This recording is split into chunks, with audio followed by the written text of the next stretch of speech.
সবাই মিলে আমরা একবার সৌদি আরব গিয়েছিলাম। তো আমরা মদিনায় 1 সপ্তাহ ছিলাম, মক্কায় 1 সপ্তাহ ছিলাম।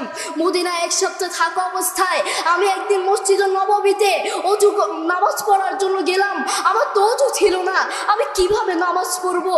এরপর আমি নামাজ পড়ার জন্য আমি অজুখানায় গেলাম। আমার বাবার কাছ থেকে আমি অনুমতি নিয়ে অজু করতে গেলাম। অজুখানা একটু দূরেই ছিল, আমি সেখানে গেলাম, অজু করলাম। অজু করে বের হয়ে দেখলাম, আমি অবাক হয়ে গেলাম। আমি কিচ্ছু চিনতে পারছি না, সব দিকে তাকাচ্ছি। আমি যেই জায়গা দিয়ে এসেছি সেই জায়গা অনেকগুলো হওয়াতে আমি কিচ্ছু চিনতে পারছি না। আমি অবাক হয়ে তাকিয়ে রইলাম এবং হাঁটতে লাগলাম। এবং হাঁটতে হাঁটতে যখন আমার পরিবারকে আমি খুঁজে পাচ্ছি না, আমি কান্না করে দিলাম এবং আল্লাহর কাছে বেশি বেশি চাইতে লাগলাম।